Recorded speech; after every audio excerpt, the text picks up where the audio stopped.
आज की video lecture में हम hard soft acid base concept जो पढ़ा था उसका थ्योरेटिकल बेसिस पढ़ेंगे।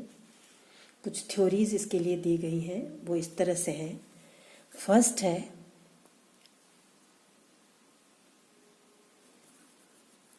आयनिक एंड कोवलेंट बॉन्ड थ्योरी।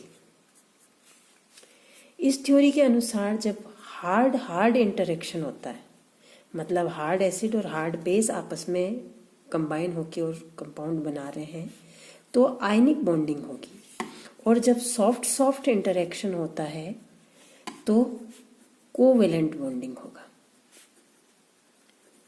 और ये ऑब्वियस है कि हार्ड इंटरेक्शन कब होता है? जब मेटल आयन स्मॉल साइज्ड है, हाईली चार्ज्ड है और पॉजिटिव मेटल आयन है, तो वो आयनिक बॉन्डिंग के लिए ही फेवर करेगा।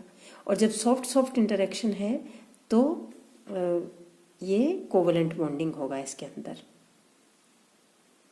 मिसोनो ने एक इक्वेशन दिया, मिसोनो और कुछ उसके जो फेलो साइंटिस्ट थे उन्होंने P K it is equal to minus log k plus ax plus by प्लस c, ये इक्वेशन दिया मिसोनो ने। और ये हार्डनेस और सॉफ्टनेस को कोरिलेट करता है। यहाँ पर जो k है, k आपका स्टेबिलिटी कांस्टेंट है,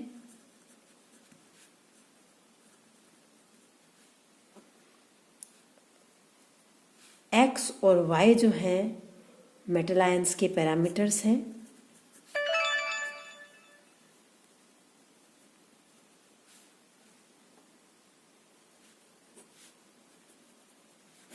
मेटल आयन के पैरामीटर हैं एक्स वाई। ए बी जो है वो लीगेंड्स के पैरामीटर हैं।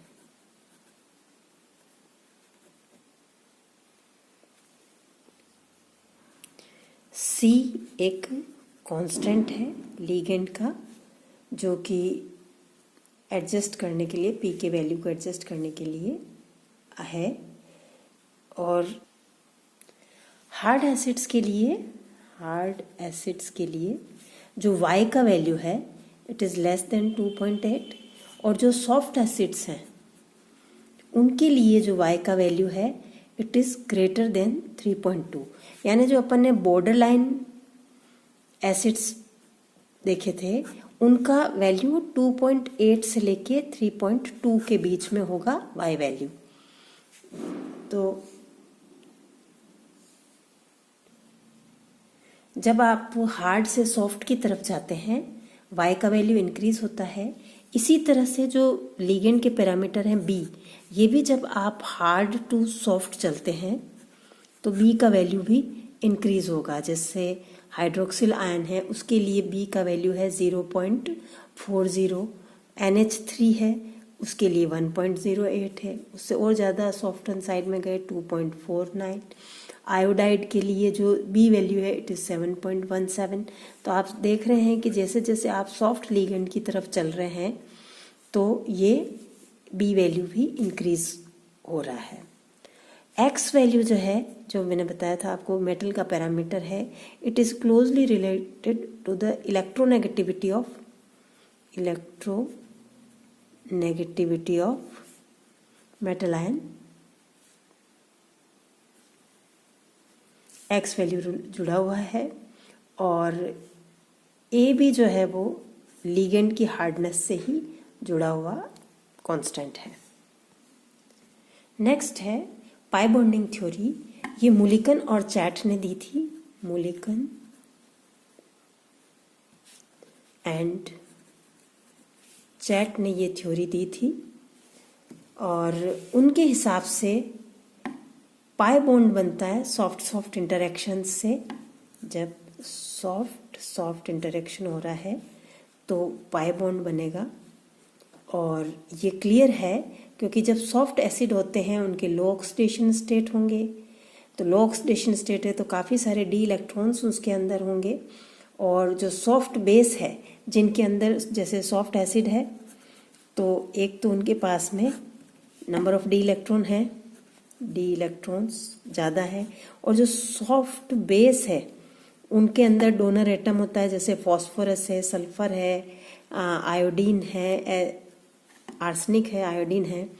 उनके पास में वेकेंट डी ऑर्बिटल अवेलेबल है, वेकेंट डी ऑर्बिटल अवेलेबल है, और इनके पास में डी इलेक्ट्रॉन्स हैं।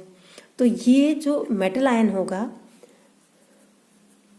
अपने डी इलेक्ट्रॉन्स इनके वेकेंट डी ऑर्बिटल में शिफ्ट कर सकते हैं और पाई बॉन्डिंग बना सकते हैं। ये डी ऑर्बिटल जैसे मेटल का है,